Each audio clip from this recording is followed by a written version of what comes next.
Hi friends, ఈరోజు ఇంకో కథతోటి మేము ముందుకు వస్తున్నాం. సముద్రంలో పెద్ద తుఫాన్. వాడ వాడ బద్దలైపోయింది. ఇద్దరు బతికు ఒడ్డుకు చేరుకున్నారు. అదొక దీవి ఎడారిలా ఉంది. ఏం చేయాలో తోచలేదు వారిద్దరికి. భగవంతుడిని ప్రార్థన చేయడం తప్ప ఏమి చేయడానికి లేదనుకున్నారు ఇద్దరు. అయితే వారు ఒక నిర్ణయం తీసుకున్నారు. ఎవరి ప్రార్థనలు ఫలిస్తాయో తెలుసుకోవాలంటే ఆ దీవిని 2 భాగాలుగా చేసి ఒకరు ఒకవైపు రెండో వైపు ఉండాలని నిర్ణయించుకున్నారు. మొదటివాడు రాము, రెండోవాడు సోము. ఆ రోజు రాము, భగవంతుడా నాకు ఆహారాన్ని ఇయ్యి అని వేడుకున్నాడు. మరునాడు ఉదయం అతడు చూస్తే అతడికి ఒక అరటి చెట్టు మగ్గిన పళ్ళతో కనిపించింది. పాపం సోముకి ఏమి కనిపించలేదు. ఇలా ఒక వారం గడిచింది. రాముకి ఒంటరితనం చికాకు అనిపించింది. నాకు ఒక భార్యని ఇవ్వు అని దేవుణ్ణి ప్రార్థించాడు. మరునాడు ఒక వాడ తమ వాడలాగానే బద్దలయ్యాక ఒకే ఒక అమ్మాయి ఈదుకుంటూ ఒడ్డుకు వచ్చింది. ఇద్దరు హాయిగా కాపురం చేసుకుంటూ ఉన్నారు. పాపం సోము పరిస్థితి అలాగనే ఉంది. రాము ఒక ఇల్లు, బట్టలు, ఇంకా ఆహారం ఇమ్మని దేవుణ్ణి ప్రార్థిస్తూనే ఉన్నాడు. దేవుడు అడిగినవన్నీ రాముకు సమకూరుస్తూనే ఉన్నాడు. పాపం సోముకి ఏమీ లేదు.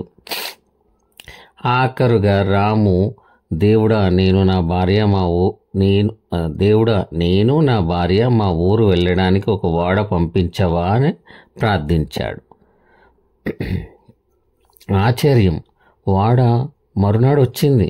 సోము ప్రార్థన ఒక్కటి కూడా దేవుడు వినలేదు కనుక సోముని తీసుకుని వెళ్ళడం అనవసరం అనుకున్నాడు రాము. అవును, వాళ్ళిద్దరూ బయలుదేరారు. సామాను సర్దులు వాడ ఎక్కుతున్నారు. ఆకాశంలో నుండి దేవుడు అడిగాడు, సోముని తీసుకుని వెళ్ళావా? అతన్ని అలాగే వదిలేసి వెళ్ళిపోతావా అని అడిగాడు. రాము, నాకు నువ్వు ఇచ్చిన ఆశీస్సులు నావే కదా, అతడి ప్రార్థనలు నువ్వు వినలేదు కనుక అతడిని నేను తీసుకుని వెళ్ళడం లేదు అన్నాడు. అక్కడే నువ్వు తప్పు చేశావు. అతడు ఒకే ఒక్క ప్రార్థన చేశాడు. అతడి ప్రార్థనే విని నేను నీకు ఇవన్నీ ఇచ్చాను. అతడు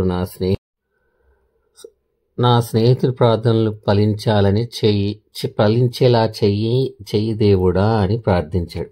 అందుకే నీకు ఇవన్నీ సమకూరాయి అన్నాడు దేవుడు. మనకు లభించేవన్నీ మన ప్రార్థనల వలన మాత్రమే మనకు లభించడం లేదు. మన స్నేహితులు, సన్నిహితులు, సహోదరులు ప్రార్థనలు, దీవెనల వల్ల మనము దేవుని దయను పొందుతున్నాం.